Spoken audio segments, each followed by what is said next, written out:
هو انت بقى الزعيمه بتاعتهم؟ انا مش زعيم على حد يا باشا. احنا لا مؤاخذه مش هنتكلم غير في وجود المحامي بتاعنا.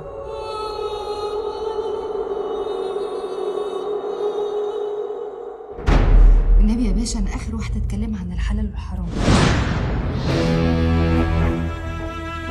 ما تلموا نفسكم، انا اللي بتتعوج عليا بصفرها سنتين في القناط.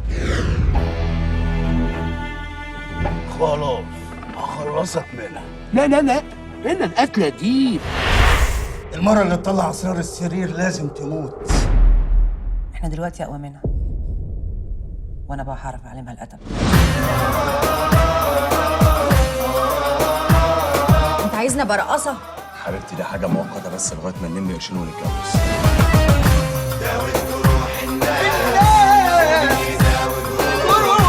مين المزه دي يا زكريا؟ دي شادية. تلزمني. انت اتهبلتي يا انتي ولا ايه؟ انا فرحي بعد بكره. انت بتعيطي كده ليه؟ هو الواد ده عامل معاكي حاجه وخايفه من فضيحه؟